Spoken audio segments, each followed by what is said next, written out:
Start streaming, start recording. Awesome.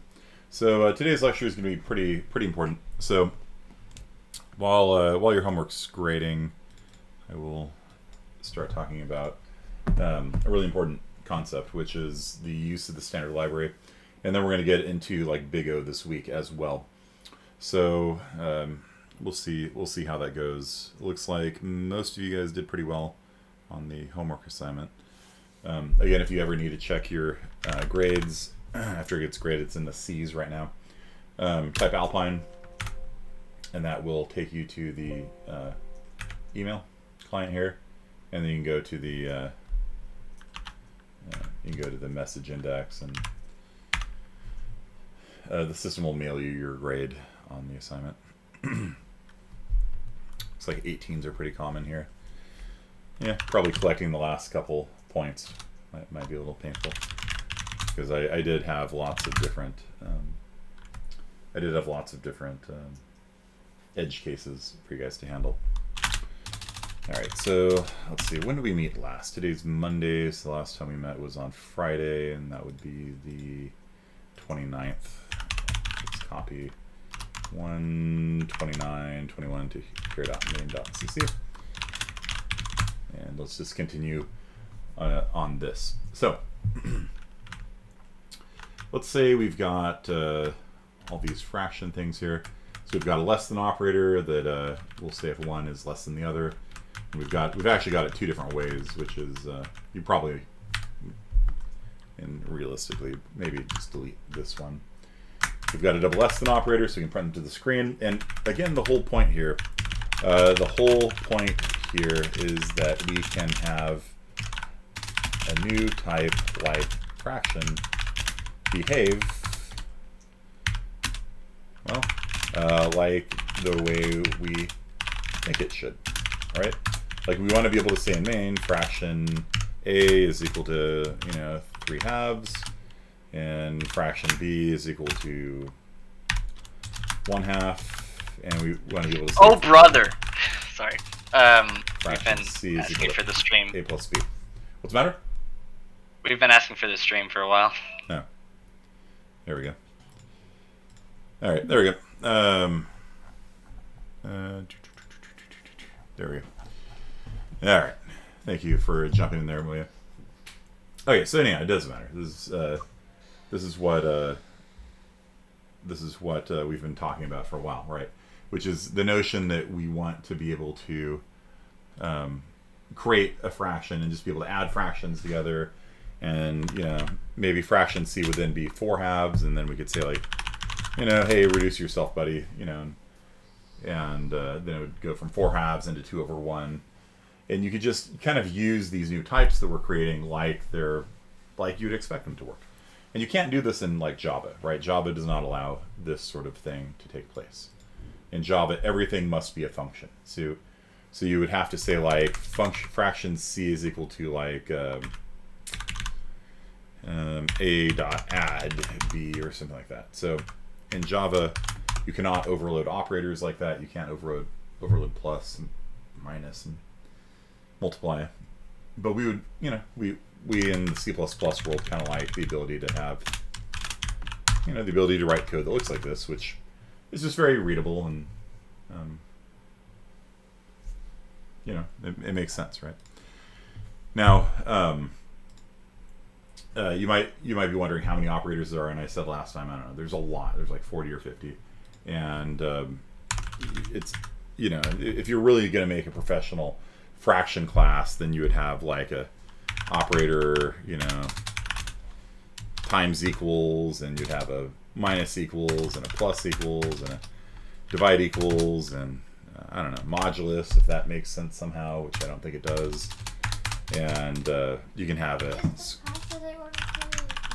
Yes, the pasta is yours. You can overload the square bracket operator, and so that's what the vector class does. For example, when you do square brackets with the vector class, it actually is calling the operator square bracket, so you can access a vector just like you do an array. For those of you that like square brackets, that's the square bracket operator that was overloaded for it.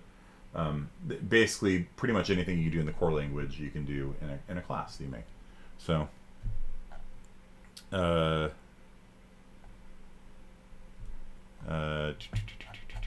Okay. So the most important operator though is actually this one right here, the less than operator. And so the less than operator is the most important because it allows you to sort a vector of it. So let's come down here into main, and we got let's not worry about the vector class for now. Delete the bottom of the file. So let's say we're going to make a vector of fractions named vec, and let's just do a while true loop. Do I have double right arrow defined? I don't. So let's go ahead and define a input operator so that we can read from the keyboard. Can't be a const, obviously. Const means you can't write to it, right? And so some students, for their homework assignment, they were like trying to make their constructors constant, which doesn't make any sense, right? Constructors should never be constant. Now the parameter here could be constant, and so the constant there means the parameter being passed in isn't going to change. But some people were trying to do this, where they were trying to like make it a constant method, which means that it will not modify any of my member variables, and that makes literally no sense on a constructor and is not allowed in any event. So let's see, we're going to read in one integer and then another integer. Okay. So this is a input operator, and so that allows us to cn right into a fraction, and it's just going to read two integers. Okay. Okay. So wow, this. Okay. And so we can just cn into. Let's use my read library. Include read.h. And so the read library allows you to make a variable and read into it at the same time, which is better than the cn way. The cn way would be like fraction temp, and then you'd have to say cn into temp, and then push it back. But with the read library, you can say fraction temp is equal to read, and then that'll just, and then if you want a prompt in there, you can say please enter a fraction, 0 to quit. And then that allows you to make a variable and read into it at the same time, which is really nice because you can make that a const if you'd like. You can't make constant variables with cn, but you can make it with my read library. Is there going to be a code review today? No, because some students asked for an extension on the time, and so apparently I'm going to regrade it at 6 o'clock today. So all of you guys have until 6 to get the thing finished. But if you have any questions about the imaginary homework, let me know now, and I'll do a code review on it on Wednesday. Okay. And then we can say if temp.num equals 0 and temp.denominator equals 0, break. Otherwise, we will add it to the. I guess you didn't need to stay up till 5. Yeah, I don't like pushing back deadlines, but that's fine. Push back temp, and then there we go. Okay, so this is going to build a vector of fractions, and so the user is going to be typing in numbers over and over again, and the vector is going to grow and grow and grow. We can print it very quickly by saying for every fraction. Again, we use const reference by default. For every fraction in vec, see out that fraction. And so this is a very simple bit of code that will print out all the elements in a vector. Okay. How do you check if there's no cn input without getLine? You need to do a getLine and a string stream and an overloaded double right arrow operator. So I showed you guys the code for that last time. Okay. Yeah. So how do we sort how do we sort a vector in C++? What is the command to sort a vector in C++? Do you guys remember? What is? It's part of the standard library. Anyone know?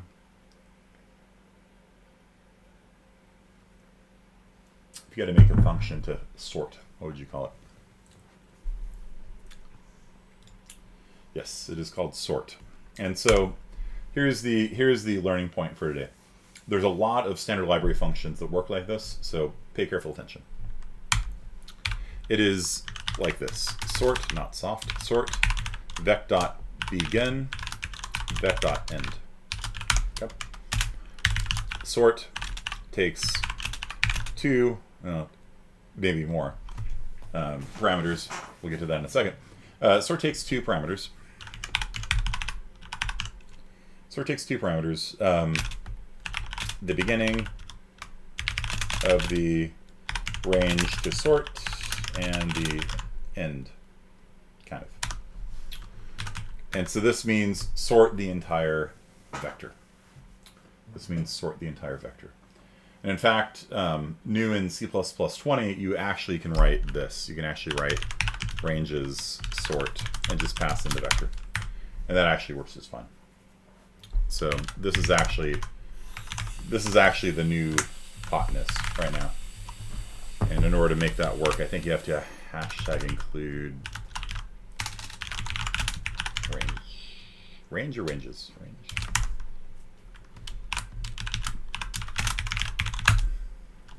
Ranges.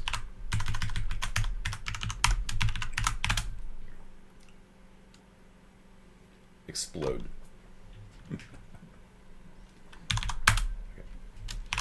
Yeah, so don't worry about that for now. But that's the new way of sorting things, where you don't need to do beginning and end.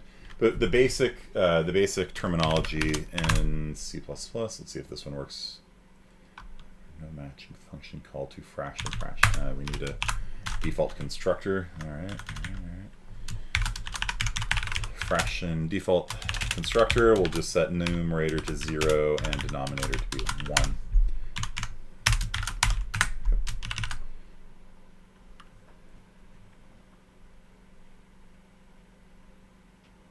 Okay. So let's see if that handles it. There we go. In refraction, 1 1 2 2 5 1 6 3 negative 2 77 and done. And so by default our code is just printing what we entered, so we can see it's printing out 1 1 2 2 5 1 6 3 negative 2 77ths.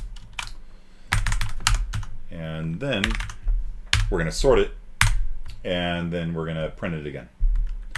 Okay, so let's do a colon and a new line here, so it looks a little bit better.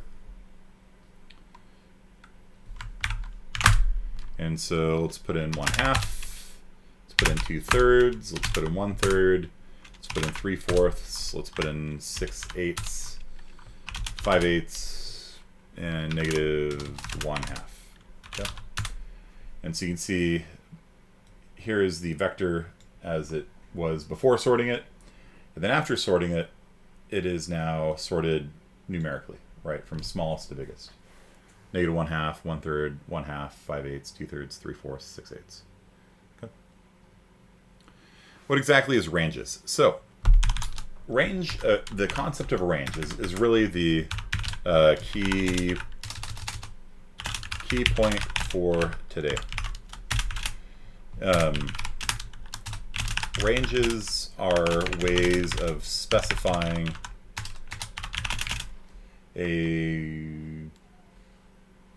I don't want to use the word range again, a chunk of a data structure. Okay, so every standard library data structure has a .begin function and a .end function that correspond to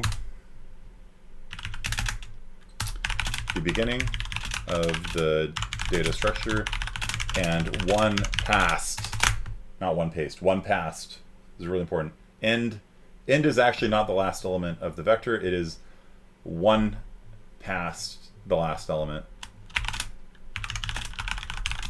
in the data structure. Technically, it could be any place past there, but it's normally a pointer to one element beyond the end of the array or the vector or whatever.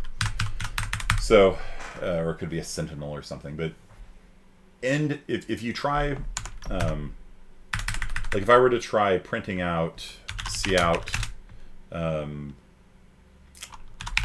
vec.begin, this won't work. And the reason why it won't work is because vec.begin, you can think of it as a pointer. Okay, so a pointer is a memory address, right? It's all it is a spot in RAM where something lives. And so if you have a vector, you can think of it's not a pointer, but you can think of it as a pointer. You can think of it as the location of the first element in that vector. And so if you want to print the first element in the vector, you can actually dereference it using the star operator. The star operator is the dereference operator. And so if you give it a pointer, it will then print whatever is pointed to by it. And so if I write this line of code here, vec.begin,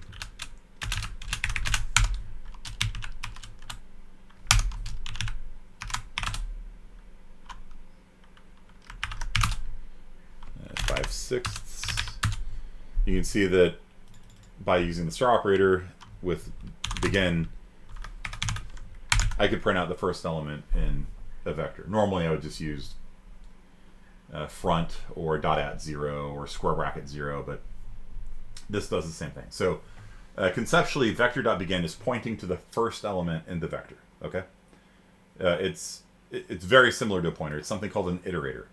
So the type of vector.begin, it's an iterator.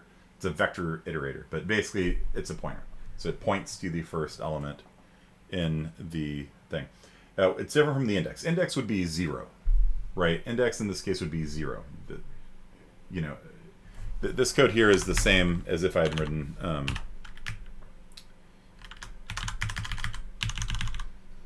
vector.at 0, right? These two lines of code are exactly the same. Begin is pointing to the first element in a vector, and when you do the dereference operator, which is the star, then it gives you the value that's there. And you can do arithmetic with it. In fact, you can actually add things to it. And if we add, like, let's say 1 to it, so this is exactly the same as if I did this. Okay, so this is now pointing at the second element at index 1, the second element in the vector. So vector begin, and then you add 1 to it, and the pointer moves 1 spot to the right. It's like moving a record needle. And do you normally write code this way? No. But it's important to understand what iterators are, because we're going to be using them for ranges. Okay. So yeah, if I run that, what'll happen if I don't type in 2 elements? Crash. It's like fault. You have a pointer to an address in memory that is not valid, and it explodes. Or maybe it doesn't explode. Maybe it'll just not explode. I don't know. So you should always bounds check, right? That's why .at is better. .at will bounds check for you, and if I try doing that in reverse, if I try doing the .at first, then it would not do that. It would give me a very nice error message saying you tried accessing element 1. The size of the array is 0. Sorry. Okay. But otherwise, if I do run it and put in 1 1 and 2 1, then you'll see that it's exactly the same. So an iterator is a pointer to a spot in the array. Now you might be thinking that end is the same thing, right? Like end will be pointing to the last element in the array, and that is actually not the case. If you try outputting the value pointed to by vector end, that's bad. That's real bad. Because end is always pointing to one past the end of the array. So that code is guaranteed to not work.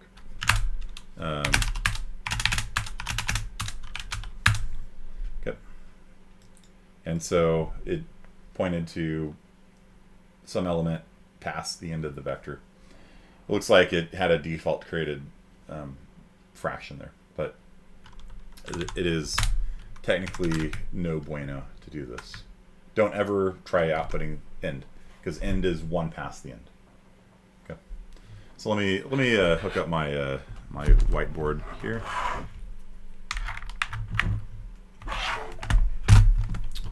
And let me draw for you what's going on here. But all of these standard library functions, by and large, take a range like this. So they take a range. A range is a pair of pointers. It's a pair of pointers that says what part of the vector should we sort. And in this case, I'm saying sort from the beginning, sort to the end. So sort the whole thing. And if you use the ranges library, you can actually just pass in vector, and it'll sort the whole thing, which is nice. It's something I've been hoping the C++ language would do for a really long time. So let me fire up one note and see if it works better here than on the laptop. Okay, there we go. So let's make a new section. And you're going to be called Siski41. And you are 2121. Okay, so let me do some conceptual stuff with you guys here. So if I've got an array or a vector, let's say, all a vector is really a vector is just a pointer to the beginning and a pointer to the end. Okay, so let's say I've got a vector and it's got 5 elements in it. Index 0, index 1, index 2, index 3, index 4. Begin is pointing at this one, and end is pointing here. This is outside of the array, but that's where end is pointing. It's pointing to a sentinel value or guardian value, whatever you want to call it, that's actually past the end of the vector. And you're not supposed to access it. It's outside of bounds. It's out of bounds. Okay. And so when you have a vector class, all it really has inside of it is a pointer to the first element and a pointer to end. That's it. It doesn't actually know its size. Like everybody thinks, oh, a vector keeps track of its size. No, not exactly. What it does, it has a pair of pointers, and then if you ever need to know the size, it subtracts the two. So if you subtract, end minus begin, then you can figure out what the size is from it, right? So in this case, end minus begin is 5, and so it's a vector of size 5. And that's just how it is. And so if you want to sort this vector, like let's say you've got 7, 1, 2, 4, 8. And let's say you just want to sort this part here, just the first 3 elements. What you could write is, you would think that you would pass in to sort, you would pass in begin, and then you would pass in begin plus 2, but that would be wrong. The second, when you have a range, it's called the half open pattern. So if you've ever seen this in math, like it's 0 to 3, like that. So it's the half open pattern. It's the same pattern you use in a for loop. So with a for loop, you say for int I equals 0, I is less than 3, I plus plus. So this half open pattern you see everywhere in computer science. And so what you do, if you want to sort the first 3 elements of this array, you pass in to sort begin, and you pass in begin plus 3. You actually pass in that person there, that address right there. And so if you wanted to sort just the first 3 elements of that vector, it would look like this.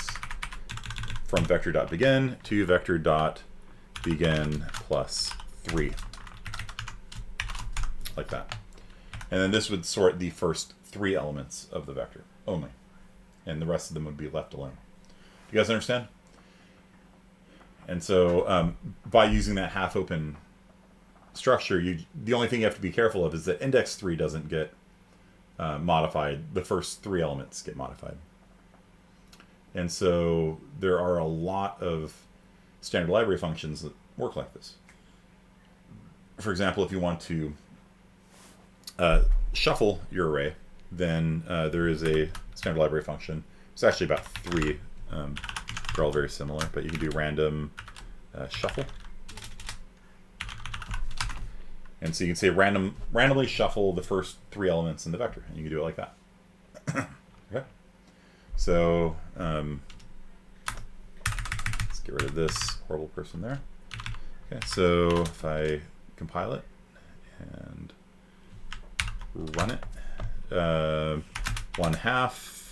1/3, 1/4, 9/10, 9/11, 9/12. Yeah, it does make more sense when you look at the code, but you kind of have to see it conceptually, because a range is a pair of pointers, right? You pass begin and end is always one past the end of where you actually want to touch. But when you put it into code, it's just begin plus 3, and that means the first 3 elements. It's pretty straightforward. Okay, so this code is going to sort, or not sort, it's going to shuffle these three fractions. Okay. And so here we have the before 1/2, 1/3, 1/4, 10, 11, 12, and then afterwards you can see the first 3 people got randomly shuffled, and then the last 3 are still left untouched. Okay. And so by doing this, you can sort just the top 10 cards of a deck, or the first half of a deck, or that kind of thing. Does division work also? Well, not with an iterator, but what you can do is use size, right? So if you want to sort the first half of a deck, you can say vec.begin to vec.begin plus vec.size divided by 2. And so this code here will sort the top half of the vector, element 0 to n divided by 2. Okay? Round it down. So if you want to shuffle half the deck, you can do that. What if you want to do the second half of the deck? Well, then you can do this. So starting at, and it's the same place. You see that? It's actually the same iterator, because when an iterator is used for the end, it actually means go up to the guy before me, and when it's used for the beginning, it means starting here. So it actually works just fine this way. To vec.end, like that. And so this code here will start halfway through the deck, starting at the beginning plus half the size of the array, so it goes halfway down, and then it sorts shuffles to the end. Okay, so if you write code like this, compile it, run it, 1/2, 1/3, 1/4, 9/10, 9/11, 9/12, then you can see the second half gets shuffled, but the first half gets left the same. Okay. So understanding these things understanding ranges is really important. The big question though is, how did it know how to sort our fractions, right? How does it know what makes one fraction bigger than another? How does it know how to compare? How does it know how to compare 2 fractions with each other? Right? Because all a fraction is 2 ints, or 2 doubles in this case. And C++ by default does not know how to sort these things. You have to tell it what it means for one fraction to be smaller than another. And have I done that in this code anywhere? Have I ever told C++ what it means for one fraction to be smaller than another?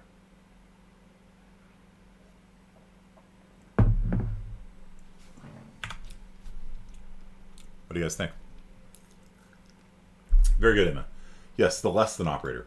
The less than operator is what is used. That's why the less than operator is so important. It is the most important operator. Oftentimes, it's the only operator I will write for a class. A lot of times, I don't bother with a double left arrow or a double right arrow. I'll have some sort of function that will take over those duties. But the less than operator, if I ever want my things to be sortable, then I have to write the less than operator. And I do it like this. So it is a less than operator that returns a Boolean, takes in 2 fractions, and tells C++ what it means for one fraction to be smaller than another. And in this case, and you can see why C++ can't figure this out on its own. It doesn't know just because you called a class fraction that it's a fraction, and num is supposed to be numerator. It's not an AI, right? You have to tell it what it means for 2 fractions to be comparable. that 2/3 is smaller than 2 1s, right? Right? Like it can't just look at the numbers and be like, okay, 3 is bigger than 1, it's bigger. No, no, no. 2/3 is smaller than 2 1s, right? So this will tell you. You cross multiply and compare the results, and by doing so, C++ now says, I know how to sort this vector of fractions. If you have a less than operator defined,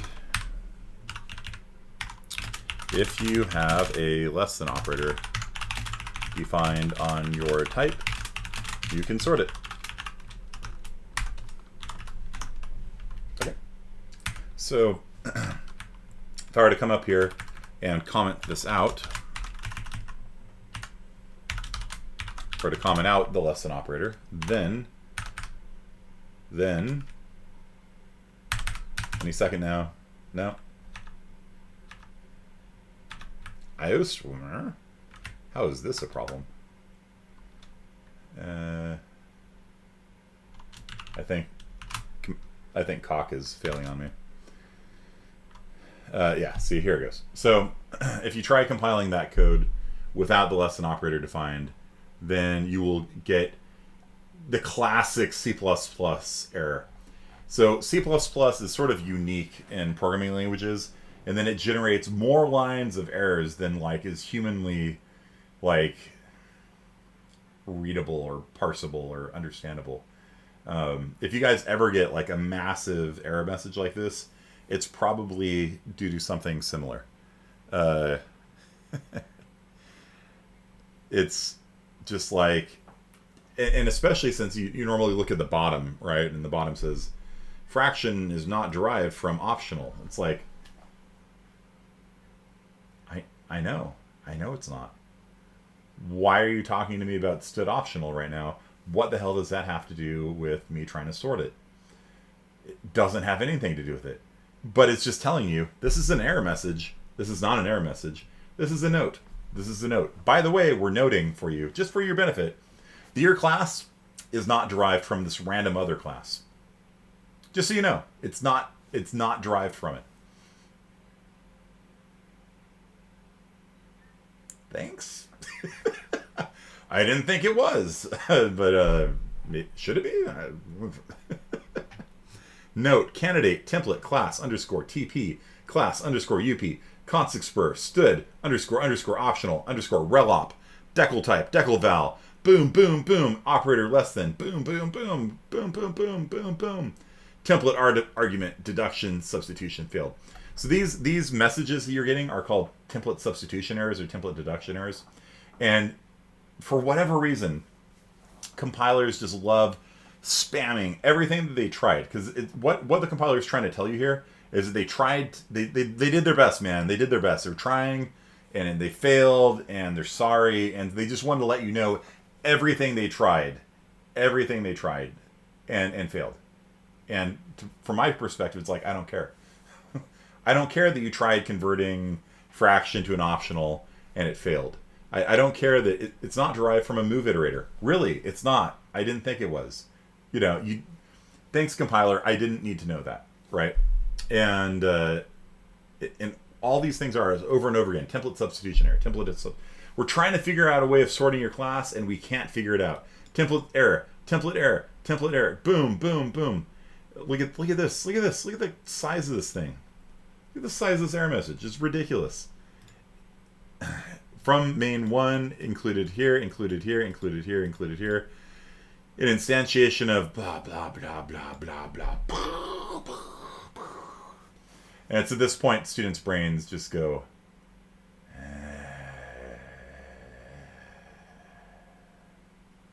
but there's a rule. There's a rule. So whenever you get a massive error message, the rule is always look at the first one.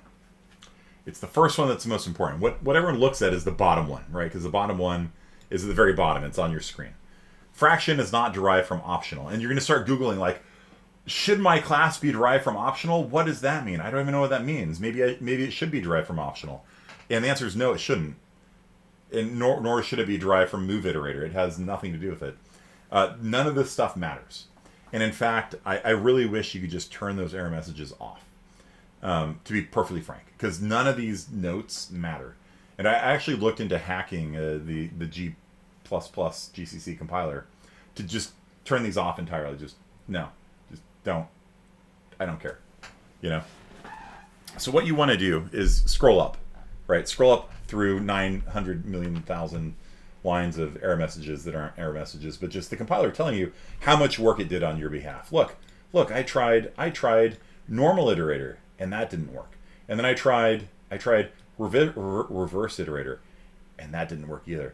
Then I tried move iterator, and that didn't work either. And you're like, dude, I don't care. I don't care. None of those have anything to do with me, you know. But there is your actual error message. The error is no match for operator less than. Charlie explaining the entire history of the accordion when somebody thinks about talking. Is there anyone who completely understands these errors? If not, why is there no one that can understand it? I'm sure there's, at CPPCon, I'm sure there's nerds that would get really upset if, like, you turn those error messages off by default. But I need those to debug this weird edge case that I have. And the reality of the situation is nobody looks at them. No humans. There's some non-humans that probably look at them, but because all it's really doing is it's trying to make sort work, right? And your class, because I commented out, your fraction class doesn't have a less than operator on it, and so if you try sorting it, C++ is going to try and find you one.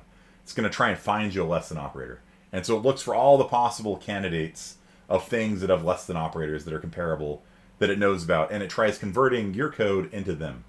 If you have a constructor set up that will allow, because remember constructors allow conversions, and it's going to try and convert your code into a reverse iterator, and it's like, nope, couldn't find that. And then it's going to try converting it into a move iterator. Nope, couldn't find that one either. And for whatever reason, like, it just feels the need to tell you of all the things that it tried and it couldn't do. Just in case that you thought that you could convert yourself into a move iterator, which makes absolutely no sense whatsoever for a fraction. In case you thought that was going to work, you could look at that and be like, oh, it didn't work. I don't know why. But this is the only line that actually matters. Out of all, how many lines of code was it? How many lines of error messages was that? Word count by line. This is 127 lines of errors. 127 lines of errors, of which exactly 2 are meaningful. Error, no match for operator less than. And then this line of code right here is showing you the line that actually barfed inside of sort, probably. It's trying to compare the result of two different. It's trying to do a less than, right? And it can't. It can't find a less than operator. This is the only thing that actually matters. Everything else is just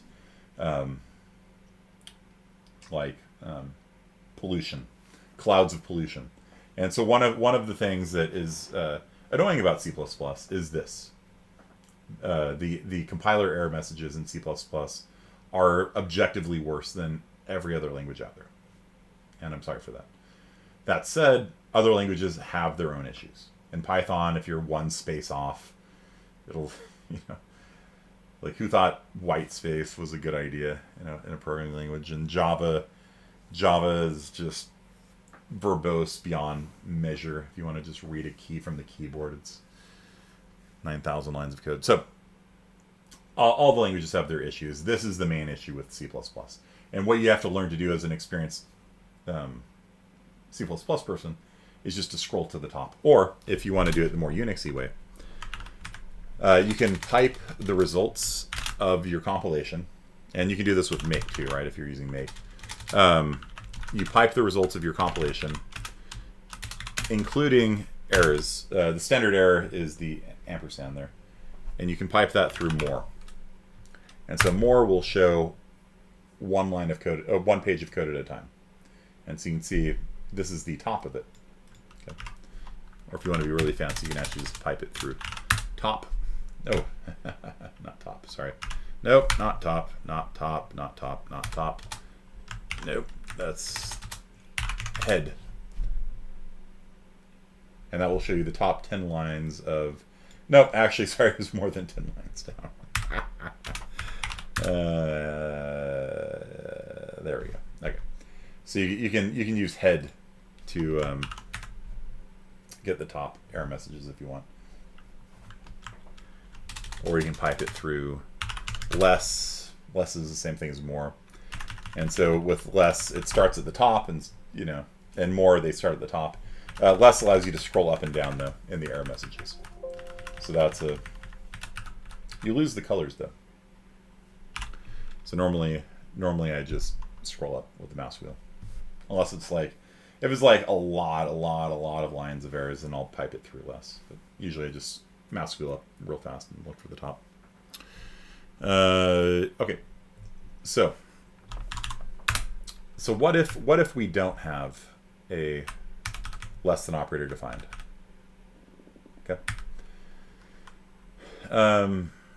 Well,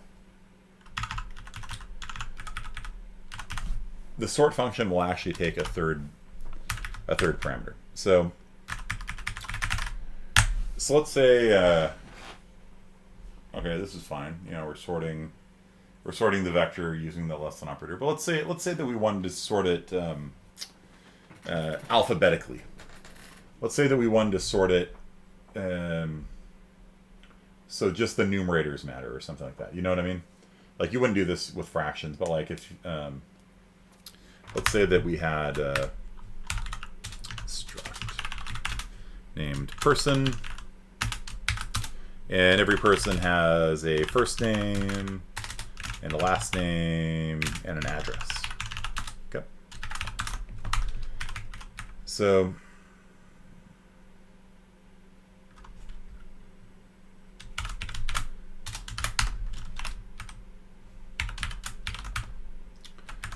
let's say we got a vector of persons named vec, and rather than going through the input loop again, I'm just going to hard code it. So we've got Aaron Hill, whose address is 123 Main Street. And let's see here. We need to add one more curly brace there. So that is going to be the first element. Do you guys understand how curly brace initialization works? So you can use curly braces to put a list of things, and each element of that list could itself be a list of things, and so you can nest curly braces inside of curly braces. And so we've got who else? Wyatt Bender, who lives at 90210 Pulaski Street, and we've got who else is on here? Alex Ling, Alex first name, Ling second name, who lives at 42 6th Street. And finally, let's add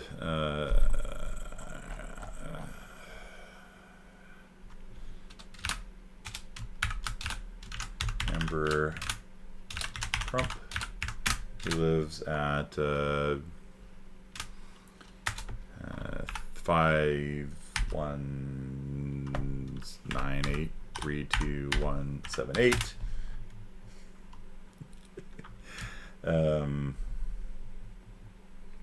Bryant Drive, apartment number big. It's a very large apartment complex. Okay. So that would create a vector of people. Each person has a first name, last name, and address, and then it's going to load it up with these 4 students and their addresses. First name, last name, address. And if we were to output it, I don't have a double left arrow operator anymore for this, so I'd have to say for const person p in vector cout p dot first followed by p dot last, and I will say lives at p dot address followed by end line. Okay, so that'll print the whole database of people. Student housing. Okay, and when we run it, you can see Aaron lives here, Wyatt lives here, Alex lives here, Amber lives here. Okay, so you're able to do p.first because this is public, right? Yes. When I do these examples for the class, I typically use pods because ain't nobody got time to sit there and watch me make a constructor and do a get first and a get last and a get address and all that kind of stuff. In reality, yeah, good point, Emma. If I did this properly, it would be p dot, get, it'd be get first, et cetera, et cetera. But I'm just doing this to demonstrate a point. Do as I say, not as I do. Are you in Microsoft Flight Simulator or something, Connor? Okay. Anyway, so if I tried sorting this, would it work? If I tried writing code that said sort, if I tried writing code that said sort vec.begin to vec.end,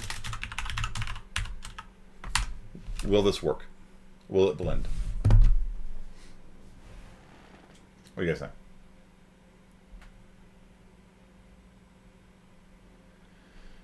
I was trying to do .imagine, but it's private. Yeah, you gotta.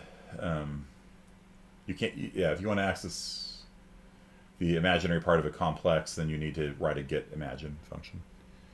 Tall building, somebody accidentally overflowed. Yeah, I think it was a map error in the Microsoft Flight Sim, and so it had like this 160-story tall thing. So will this code compile? Why will it not compile?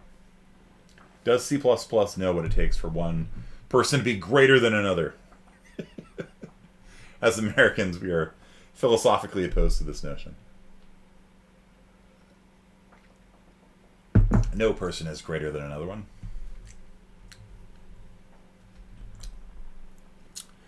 No less than operator. Very good. And of course, we can always have int. Well, maybe int's not big enough. Unsigned int 64t for income. There you go. And you might notice that this line of code actually still works. If you add things to a struct, anything that you don't specify here will actually cause income to be set to 0, which is kind of nice. So you can actually add things to a struct and it doesn't break your existing code. It's really nice. It's a nice design. Okay, so we need to write a less than operator, but it kind of doesn't make sense for one person to be greater than another person, right? Just because their name's better or because their income is better. In America, we treat all people equally no matter what their income is, right? That's just how it works. So, when law enforcement goes to, a rich actor's house, they're treated exactly the same way as a poor person, right? So what we can do, instead of doing a less than operator, there is Connor McCohen above my house, says Iron Man, Robert Downey Jr. So what we can do instead is it'd be really interesting if we could just sort this vector we've got here. If we can sort it by first name, if we could sort it by last name, if we could sort it by address, sort it by income, right? And so what we can do is this. So we can make a function named sort by, the name doesn't matter, sort by first, okay? And it would take in a person. Again, const reference is your default. Sorting a vector shouldn't change the elements in it, right? Const person p2. And we want to return if p.first is less than p2.first. Okay. And so this is like our less than operator, but because it returns, true if the first person is less than the second person. But it's going to sort it by the first name. Okay. And then I can make another function called sort by last. And this one, I will use it to sort it by last name. So the last names will go alphabetically. And I can make another one called sort by address for S address dot dot. And finally, we can do sort by income. 7 letters, 7S income dot dot. Okay. So how do we use these functions?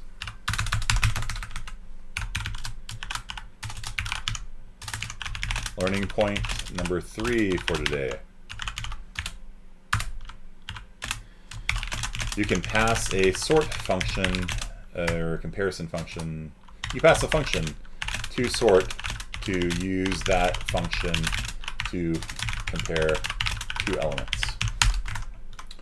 What does that mean? Well, it looks like this. So sort from the beginning to the end, and we're going to sort by the first name. Okay. Notice how I don't have parentheses here, right? I'm actually not calling the function. I'm actually passing the function itself as a parameter to sort. And so what sort is going to do, sort is going to use this function and pass two elements to it over and over again. And it's going to use this function to compare all the elements in the vector and use that to put them in order. And so what it's going to do is over and over again, it's going to pass in two people to it. And it's going to say you're lower than you because you have a lower first name than you. Okay? And so this will sort the vector by the first name. And let's go ahead and turn you into a function. Also, we're going to call this void print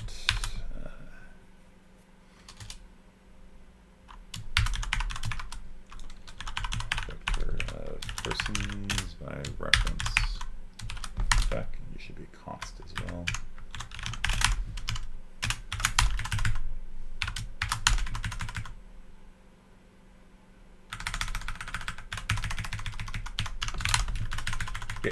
Because we're going to be doing this over and over again. So print vec cout original vector.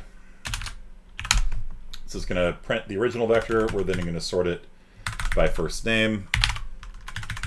Print it again. Sorted by first name. And then if we want, we can sort it by last name.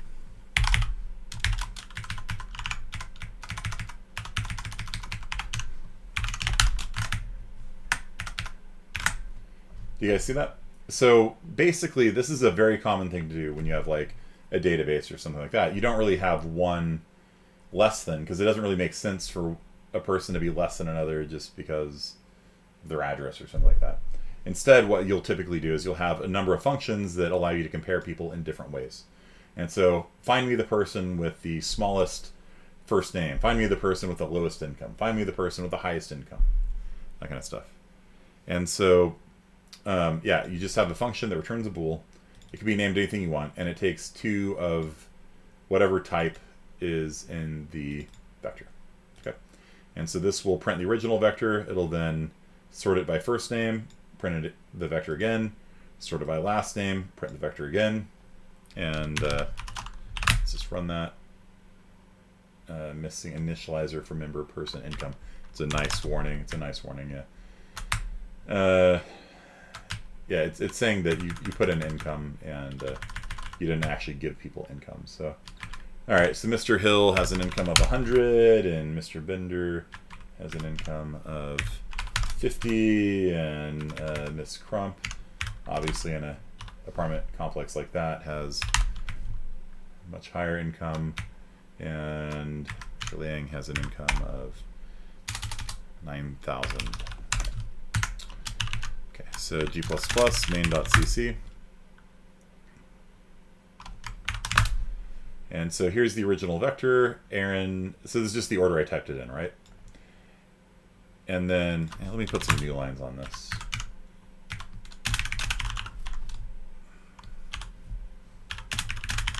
A little easier to read.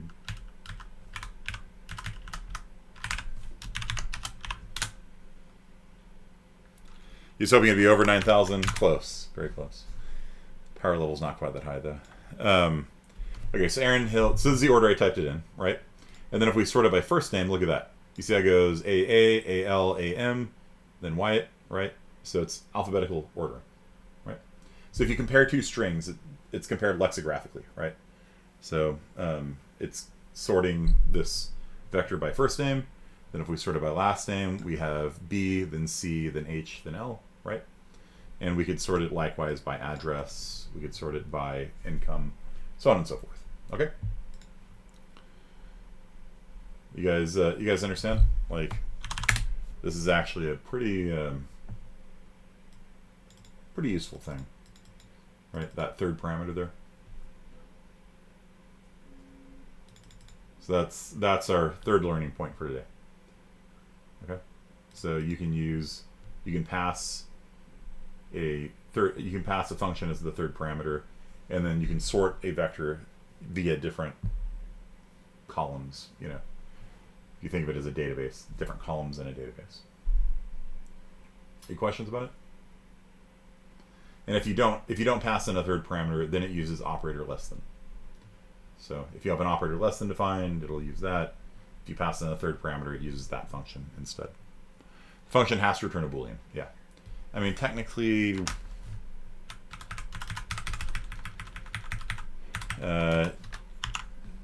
this might work.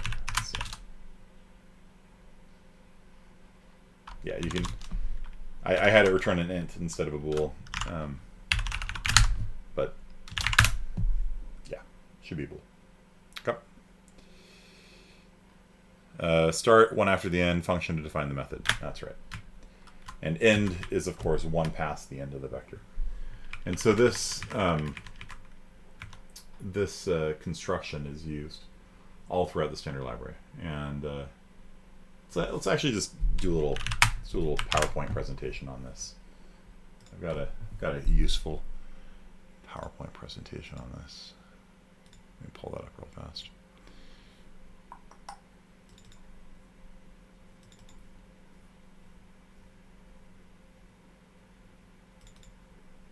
See if any of it's in here. I don't think it is.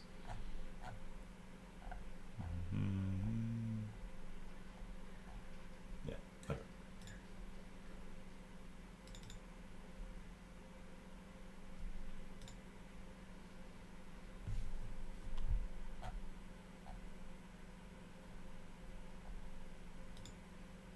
Okay. Yeah, got a PowerPoint on this. Cool. All right. So.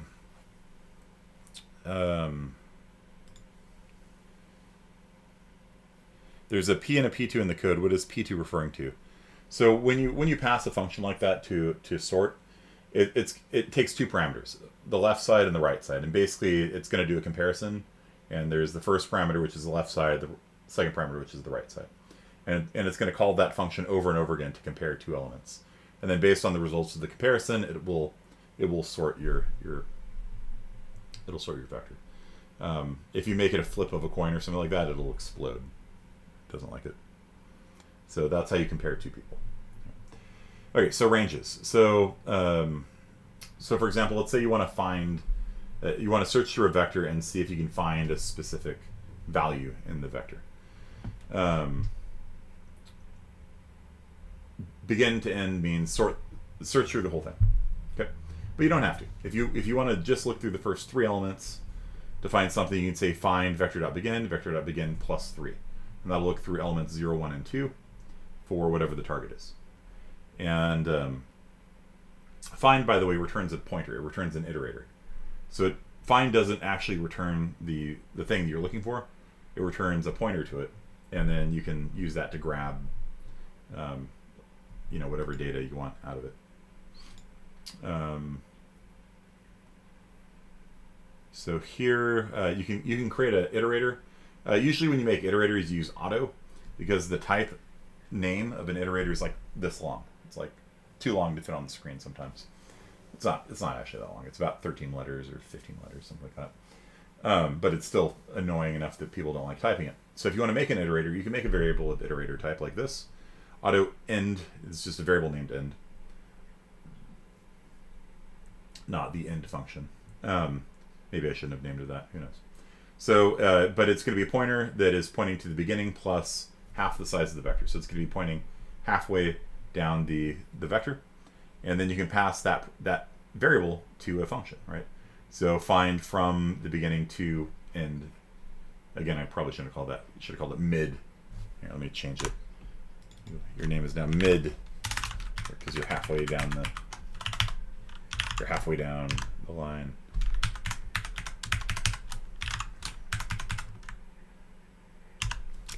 There. It's more aesthetically pleasing to me now. And so this is going to search through the vector and try to find target in this case. So we've got a vector named vec. It's initialized with 10, 20, 30, 40, 50. The user is going to type in a number. Let's say they type in 40. Then this code is going to search through the first half of the vector trying to find 40. And it will not find it because 40 is in the second half of the vector. And so when find does not return something, it returns a pointer to this, in this case mid. And so if the iterator equals mid, then it says not found. Otherwise, you can dereference the pointer, and in that case it would be 40, and it would print 40s in the vector. Okay. So find is the standard library function to find something. Sort is the standard library function to sort something. Random shuffle is a standard library function to randomly shuffle something. There's a bunch of functions in the standard library that work with what are called containers, which is data structures, right? So vector is a container. It's a container of integers. It holds integers. But it basically just means anything that can hold lots of variables. All right, so here, if you want to delete something from a vector, okay? So delete, erase is the delete function. It actually takes an iterator, it takes a pointer, and it takes a pointer to an element in the vector. And so in this case, if you want to search and delete something out of a vector, you do find first. So search through the entire vector for whatever number they typed in. If they couldn't find it, this is how you determine if you can't find it. Again, if it couldn't find it, it returns a pointer to whatever was here, whatever the second parameter was. It returns a pointer to it. That means not found. Class, array, linked list are all containers. Class is not a container, but an array, a linked list, a binary search tree, a hash table. There's all sorts of data structures, and that's kind of what we're going to be learning throughout this semester. Is you're going to be learning all the different types of containers out there and when to use them, when you should use them, when you should not use them. That's the main takeaway from this class, in addition to just getting your C++ levels upped. Right? Map or collection, yeah, those are maps are collections. Yeah. So yeah, find from the beginning to the end, looking for whatever number they type in. Let's say they typed in 30, then this will return a pointer to element 30 here. It's not pointing at end. End is again over here. It's off the edge of the vector. So then we have a pointer, and so we can call erase. And so we pass in 30 to erase, and it will knock 30 out. And then, right. So let me draw on the slide here. So end is here. Right. This is end here. But we found it. It did not return a pointer to end because they typed in 30. And so we get an iterator, it's going to be pointing here. And so when you call erase takes in an iterator. And so what it's going to do, it's going to not only knock out 30, but it will move 40 into 30's spot, and it will move 50 into 40's spot. And so erase is actually kind of a painful thing to do, because if you have, let's say, 1 billion elements in the vector and you knock out the first person, you've got to move 1 billion elements one spot to the left. And so you have to do what's called order n work, where n is the size of the array. Okay. So check your emails, please. I can't get into Zoom. Can't get into Zoom? Well, like, it's like says it's supposed to be Zoom time, but like where it says wait for host. There's nothing from Ms. Williams. How do you know? I just checked my email. Here, you want to send her a message? Go type. I'll talk. So, in computer science, this is another I told you today's lecture is actually really important. There's another really important concept in computer science, which is the notion of what happened here, girl. Here, I need this back for a second. There. Okay, go type. Which is the notion of big O. And so anytime you have a couple computer science people in a room, you're going to probably hear big O mentioned, if they're talking computer science stuff. It is part of the core vocab, the core parlance, the jargon, the terminology of the field. Big O is a really important concept. And all it means is how much work you have to do something. So if you call a race on a vector that has 1 billion elements in it, you're going to have to do worst case scenario, you're going to have to do a billion units of work. In other words, you're going to have to move a integer to the left 1 billion times. And so, and if you had 1 million people in the vector and you erase the first thing, then it would move 1 million things to the left 1 spot. If you had 100, you would have to move 100 things to the left 1 spot. And so this is what's called, do you want to send it? This means that n is the size of the vector. So if the vector is of size 100, you do 100 units of work. How do you send? Click on the send button. Where? Right there. Yep. Thank you. Yep. And hit send. That's fine. Yep. All right. So it's called order n because that's the order. That's the order of the big O. It stands for order, I guess. It might not have originally. It's from German. But what it means is how much work does it take proportional to the size of the vector, right? So if the vector is size, it's at an angle, whatever. So as the size of the vector gets bigger, the amount of work you have to do goes up linearly. Okay. So ON means linear work. Linear work. That's what order n means. It's not precise. You could be doing 2 things per iteration. It doesn't really matter. What it means is that as the vector gets bigger and bigger, the cost of a race goes up linearly proportionally to the size of the vector in the worst case scenario. We always worry about the worst case scenario. So with a race, the worst case scenario is you delete the front, right? And then you have to move that guy to the left, and that guy to the left, and that guy to the left, and that guy to the left. And you have 1 billion elements. You have to move 1 billion minus 1 elements 1 to the left. Okay. So with big O notation, basically this is time, and this is how big the array is, or the vector, or whatever. And so there are different big O's. Right? Big O n, linear time, is very common. Another very common one is order 1. And so for a vector, if you call vec.popBack, popBack is order 1. Okay, because a vector can shrink itself in order 1 time. So order 1 means constant running time. So in order to have a vector shrink itself, all it does is it by 1. All it does is it moves its end pointer backwards by 1. That's it. That's all it needs to do. And so calling popBack always takes the same amount of time, so to speak. It might trigger a reallocation, but if it does a reallocation of n elements, it only does it 1 out of every n time, so it works out to 1 constant running time. Okay. So some things are order 1. Order 1 looks like this. Order n means the amount of time it takes to do a task goes up proportionally to the size of the vector. Order 1 says the amount of time it takes to do an operation doesn't change. It takes just as much time to call popBack on a vector of size 5 as it does on a vector of size 1 billion. You guys understand?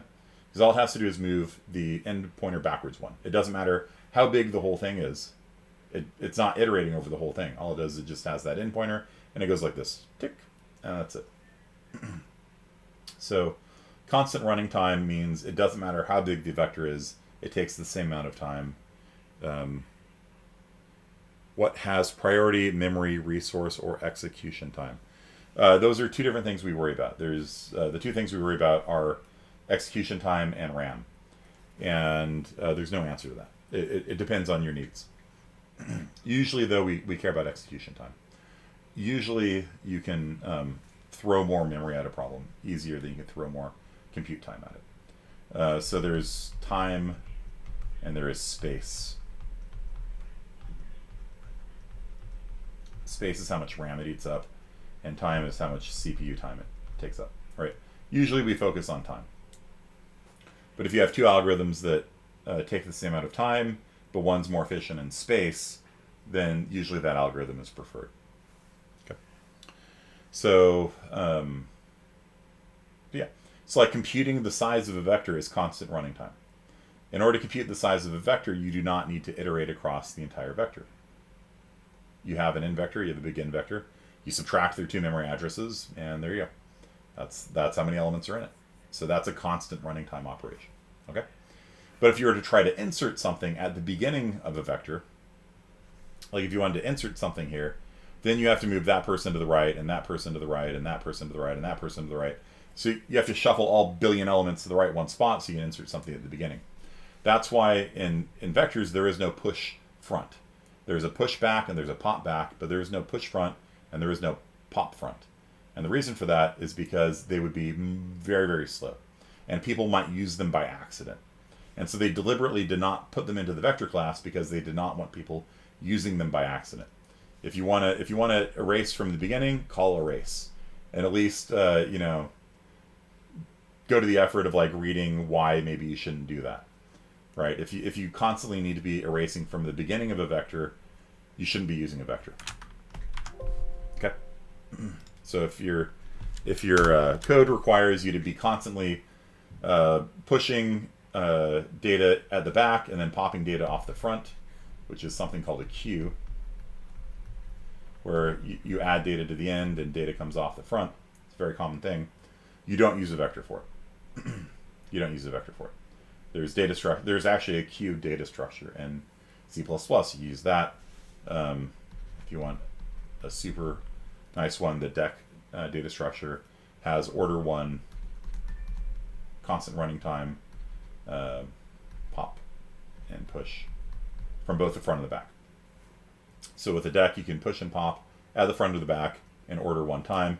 However, deleting from the middle is still an order in operation. So if you were to delete from the middle, if you were to erase or insert to the middle, that'd be order in, because it still has to move things out of the way. Okay. So, decs are basically vectors, but you can push and pop off the front. That's the only significant difference.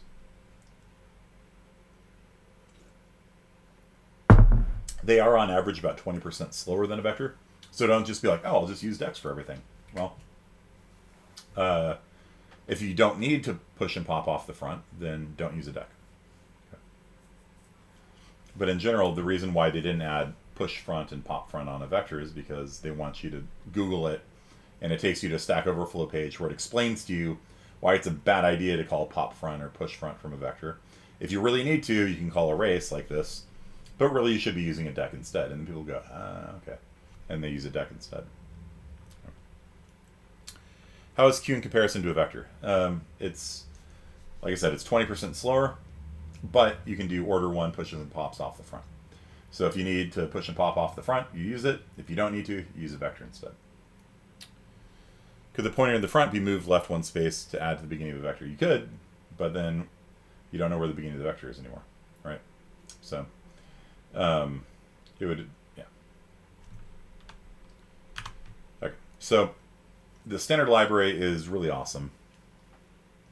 We'll learn about the alternatives to vectors in this semester. Vectors are like the vanilla ice cream of data structures. Usually you start with a vector, and then when you notice you're constantly doing pushes and pops off the front, then you're like, okay, let's switch that out to a dec. And what's really nice is watch this. The C++ standard library has been has been made in such a way that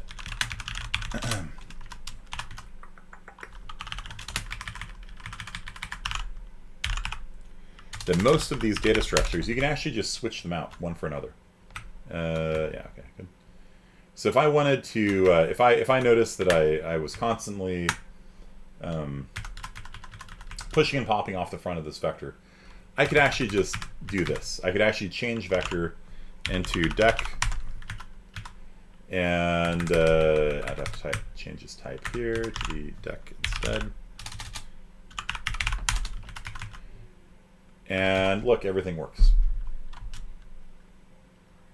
Behind the scenes, there's a lot of different stuff that's happening. A dec is like the implementation of a dec is very, very different from that of a vector. It's like you can think of it as a vector with like pointers to other vectors, and as you delete off the front, then that gets unallocated, and it's a very different implementation behind the scenes. But the standard library is designed in such a way that sort works with it, and find and erase, and all of these things work with it. All of the standard containers, like most of the standard library functions, work with most of the standard library containers. And so if you want to be like, hey, I just want to switch out vector and dec, and then I'll benchmark it and see which one's faster, it just works. It just works. And so, yeah, if you want to call pop front now, it'll work. And if you try switching back to vector, it won't work anymore. So they're not exactly the same, but by and large, you can actually just erase the word vector and put in the word dec, and your code will still work. And that's actually really, really cool. It's really nice how well designed the standard library is for C++. Okay, so C++ standard library, yeah, it's got useful stuff in it.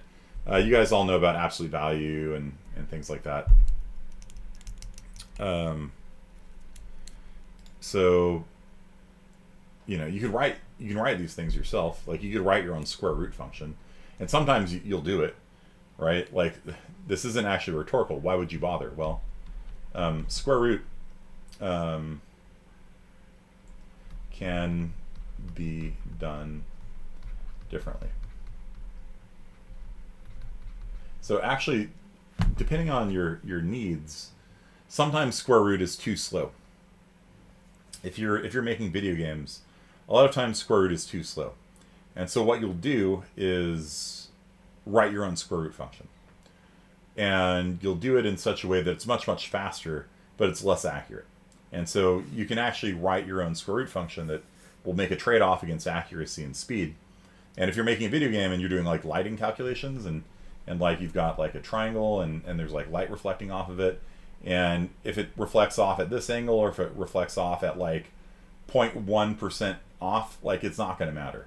Like, when there's a little bit of error in it, the reflected lights will get a little bit more sparkly, because the light bouncing off of it will have a little bit more error in it, but it'll look fine. It'll be fine. Like, what you care about is that, 60 frames per second, right? That's what you care about in a video game. You don't care that the light bounces off at 20 degrees or 20 decimals of precision, right? Maybe 2 decimals of precision is good enough. And so it's fairly common for people, like, in those situations, to, like, if you have a specific need, they'll write their own, but most of the time that's a complete waste. It's a complete waste of time most of the time, right? You don't need to write your own square root most of the time. If you do, then you write it, but most of the time you don't. And so if you guys learn the standard library, then you can spend your time writing code to solve interesting problems, and not writing code that reinvents the wheel. Okay. The main difference between a new programmer and an experienced programmer is this. This is actually really, really important. This is what separates people that have been coding for 20 years from people that have been coding for a year. Person's been coding for a year, says, I've got this problem, I've got a maze, I've got some sort of maze, and it's got, it's got like a start and a finish, and I've got to like figure out which of these routes is fastest. And I'm like, I've kind of got a solution. It seems to be wrong in some cases, and the experienced programmer's like, have you tried Dijkstra's on it? And the new programmer's like, what's Dijkstra's? The guy's like, all right, so yeah, that's been solved before, you know, or or the new programmer will be like, I've heard of Dijkstra's, but it's not fast, and the experienced programmer is like, have you heard of A-star before, you know? And so a really big part of being an experienced programmer is just knowing what's been done. And if you know what's been done, then you don't have to do it yourself. You can spend your time actually doing your game instead of like writing a square root function or writing a pathfinding algorithm, because these things are done, they exist. Okay. So, kicking myself for not doing 26. You can do both at once. You can't do both at once. 26 requires 41. It didn't used to be, and I pushed to have that changed. I didn't really have to push because there's nobody to oppose me. But too many students, even smart students, really struggled in CSI 26 because they didn't know data structures and because they didn't know C++ well enough. And so you can technically petition to take 26 at the same time as 41, but it's it really, looking at the success rate of students, like, it really was important for people to take 41 first. Okay, so sorting, boom, done. Don't write your own sort algorithm. You can in most classes. In fact, your Zybooks for the week is on sorting, and you guys are going to learn about the different types of sorting. But the reality of the situation is you're going to use somebody else's code for sort, right? A lot of times CSI 40 instructors will have you write bubble sort or insertion sort or something like that. Nobody uses that in reality. In reality, bubble sort and insertion sort are garbage code. They're garbage. Why? Because let's say you wrote your own sort function. Probably the way you're going to write it is going to be order n squared.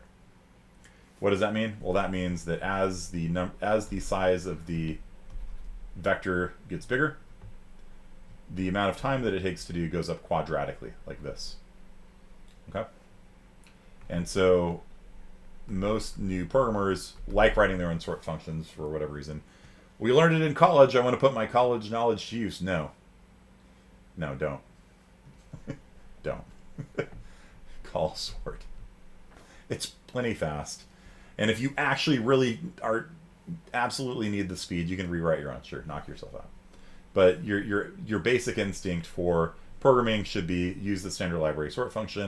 And after your program's done and you realize, okay, my code's running slow. Why is my code running slow? And you spend a day or two profiling and benchmarking your code and finding out exactly where your code is slow. And if you find out your code is slow and spending most of its time in sort, then I give you permission to write your own sort function. Okay?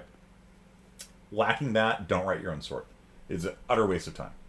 And the reason is, most of the time, when you write your own sort function, it's actually going to be worse. The standard library sort function is order n log n. Okay? N log n looks scarier than order n squared. It looks scary. But n log n is actually pretty fast. Right? The log base 2 of n is kind of the opposite of exponentiation. What log base 2 of n, log n means, is for every doubling of the size of the vector, you have to do one more step. So the log base 2 of a million is like 16 or something like that, right? So to sort a million elements, it's like 16 million comparisons. Whereas your algorithm that you did with bubble sort, insertion sort would be a million times a million, which is a trillion. So it's the difference between your code running in a trillion steps and the standard library function running in 16 million. Like, that's unimaginably faster, right? So even though these two things look very similar, like there's two n's in both of them, like in practice, the log of n turns out to be a very, very small number. Log is a very small number. So as it turns out, like, most of the time you spend doing sort is just reading the array. Like that, and you can't get around that. Like, if you're going to sort an array of size n, you got to read the array. You got to read through the array, and the actual cost of sorting is actually small, right? Like 16 times on a millions. Okay.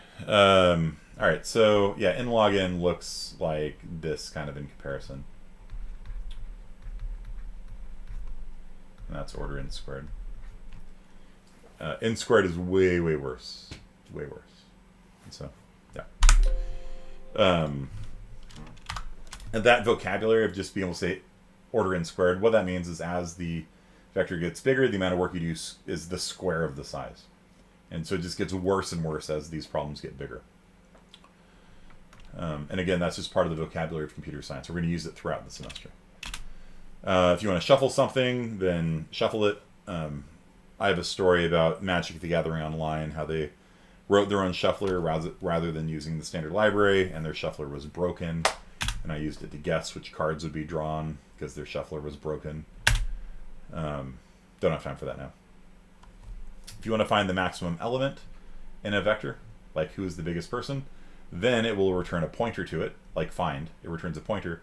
So if you want to output it, you have to dereference the pointer. This is a very common pattern in the standard library. It's got the function name. It's got a range, right? The range goes from the beginning to the end, and then it returns an iterator. An iterator is basically a pointer. Iterator. It's basically a pointer. Looks like a pointer. It's not a pointer. Looks like a pointer. Acts like a pointer. And so it returns a pointer, and then you can dereference it using the pointer dereference syntax, and that'll print 99, I think. 99 is the biggest element. Min element finds the smallest element.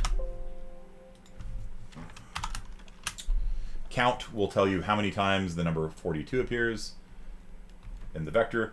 So what I'm telling you guys right now is all the different tools that are available for you. So if you ever find yourself writing code to count how many times a number appears in a vector, realize you don't have to.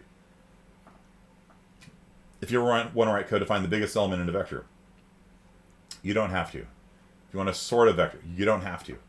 If you want to shuffle a vector, you don't have to. It's done. Just, this is why this lecture today is so important.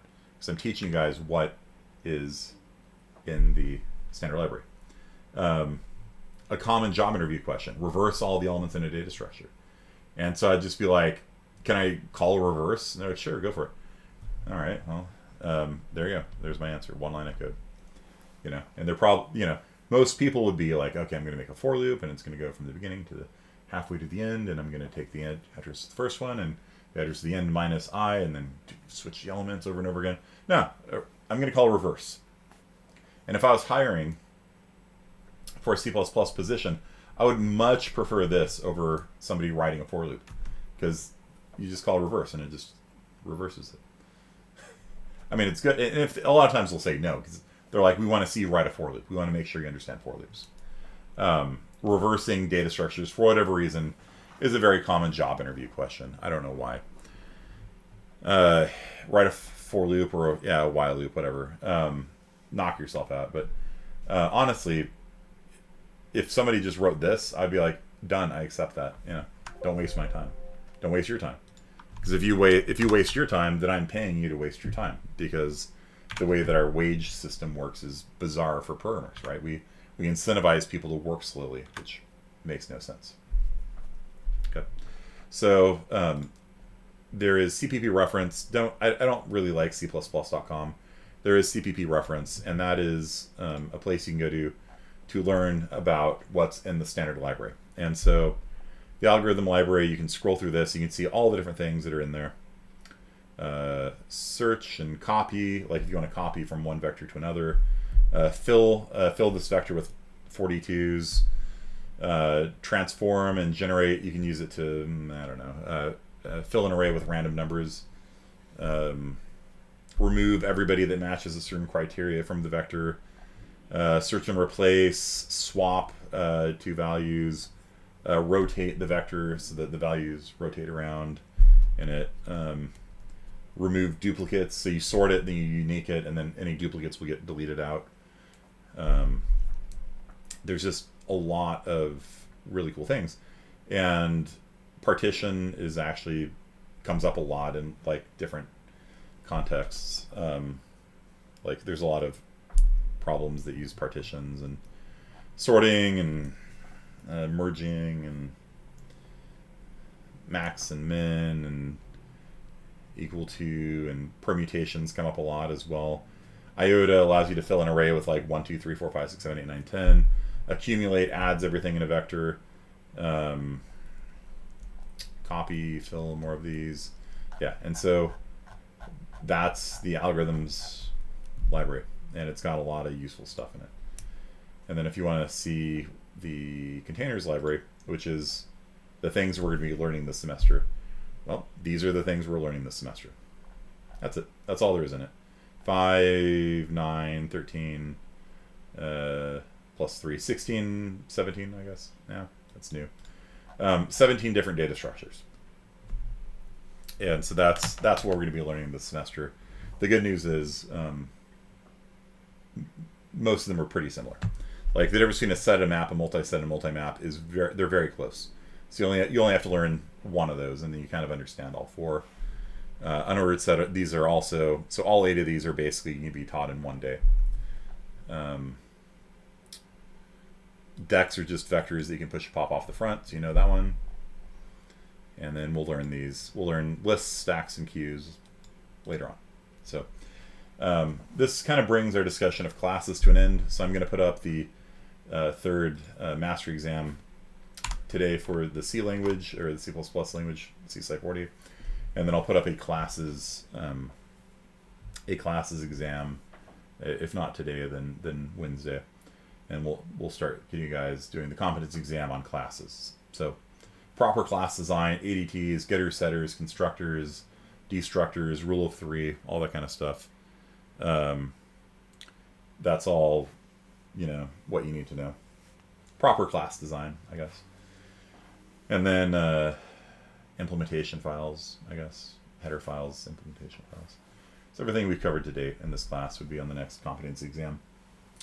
And then we're going to start in on Big O, and we're going to start in on the standard library this week. So you're going to get experience with using the standard library because it's really neat. Okay. Imagine your homework is due at 6 this evening now, correct? Yeah, I don't know. I'm having mercy on you, I guess. So 6 o'clock, I'll regrade it. So I've graded it already. You can check your grades if you want, but I'm not going to enter it till Canvas until later. Okay. I'm probably going to be working on my computer some more. Hopefully not breaking it again. All right, so yep, knock yourselves out, sleep well. I've been up since 3:30 in the morning working on my computer. So I've got 27 terabytes of storage space now, so it's pretty exciting. 10 terabytes of SSD and 17 terabytes of spinny disks.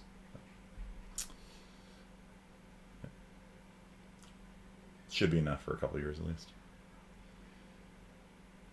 Yeah, it's really annoying. Like this morning's class, I had to give it on a laptop, and man, not having 2 screens is really annoying to try and lecture. All the terabyte front, I hacked the Pentagon. Yeah, no, it's for game development. Game development eats your hard drive space like crazy. Yeah. I had to end up install Red Dead Online on a spinny disk, and that hurt my soul. So about a noon. All right. So thanks, you guys. And if you have any questions, as always, hit me up on Discord. Programmer is either waking up at 3 or sleeping at 3. Yeah, that's true. Very true. All right. I'll see you.